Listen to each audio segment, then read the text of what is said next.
नमस्कार, मैं डॉक्टर शिखा गुप्ता आज आपको फाइब्रॉइड्स के बारे में जानकारी दूंगी।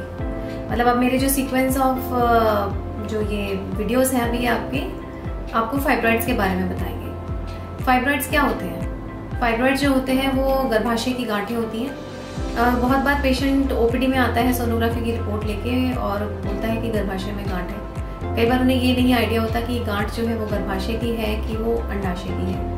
गर्भाशय की गांठ और अंडाशय की गांठ में बहुत फर्क होता है। जो अंडाशय की गांठें होती हैं वो ज़्यादातर 90% केसेस में दवाइयों से ठीक हो जाती हैं और गर्भाशय की गांठें जो हैं वो या तो वैसे के वैसे ही रहती हैं या फिर उनके लिए हमें अगर वो ज़्यादा बड़ी होती हैं या उनकी वजह से कोई दिक्कत होती है तो उसकी वजह से हमें गर्भाशय का ऑपरेशन या गांठ का ऑपरेशन करवाने की ज़रूरत पड़ जाती है। तो मैं आपको एक थोड़ा सा आइडिया दूंगी।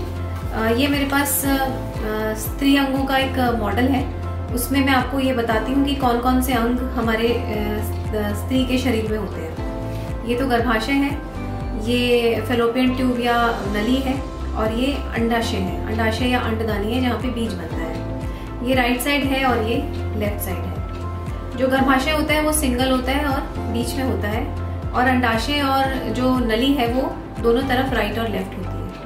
तो जब हमें मरीज आके कहता है कि मैडम मेरे बच्चेदानी के अंदर गांठ है, तो वो गांठ यहाँ भी हो सकती है, नस में भी या नली में भी हो सकती है और अंडदानी में भी हो सकती है। कॉमनेस्ट गांठें जो होती हैं वो ये जो अंडदानी है ये इसमें होती है, ये राइट में भी हो सकती है और लेफ्ट में भी हो सकती है। ज़्यादातर केसेस में जो अंडदानी की गांठें होती हैं वो सिंपल गांठें होती हैं और वो 99% केसेस में दवाइयों से ठीक हो जाती हैं। अब हम गर्भाशय की गांठें मतलब फाइब्रॉइड्स के बारे में बात करेंगे।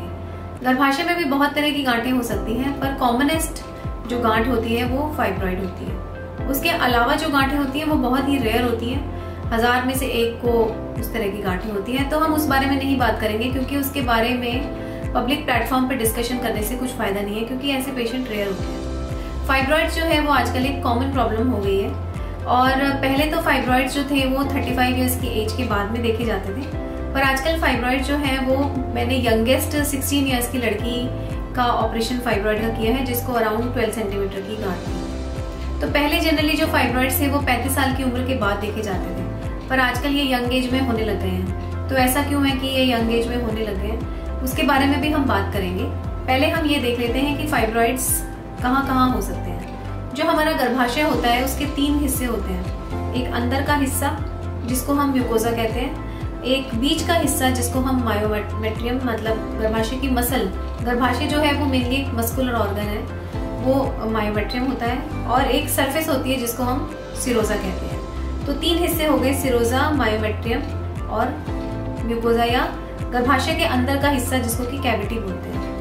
तो जो गर्भाशय के अंदर वाले फाइब्रॉइड्स होते हैं जो अंदर की लेयर से अराइज होते हैं उनको हम सबम्यूकस बोलते हैं। जो बीच की लेयर से अराइज होते हैं उनको मस्कुलर या इंट्राम्यूरल बोलते हैं क्योंकि वो मसल के अंदर होते हैं, और जो सरफेस के ऊपर फाइब्रॉइड्स होते हैं उनको हम सबसिरोजल या सुपरफिशियल फाइब्रॉइड्स कहते हैं। तो मरीज को किसी भी लेयर में फाइब्रॉइड हो सकते हैं। कॉमनली जो फाइब्रॉइड्स होते हैं वो मल्टीपल होते हैं। ज्यादातर मरीजों को जो फाइब्रॉइड्स होते हैं वो एक नहीं होता, मल्टीपल होते हैं और वो किसी भी हिस्से में हो सकते हैं। सरफेस पे हो सकते हैं, मसल में हो सकते हैं, म्यूकोजा में हो सकते हैं और तीनों जगह भी हो सकते हैं, और मल्टीपल भी हो सकते हैं। Multiple 2 centimetre, 4 centimetre, 8 centimetre, 12-15 centimetre, 20 centimetre के फाइब्रॉइड्स भी हो सकते हैं। और जो गांठें हैं वो इतनी छोटी जैसे बीज के दाने, बीज के जितनी, अमरूद के बीज के जितनी गांठें भी पूरे गर्भाशय के अंदर हो सकती हैं।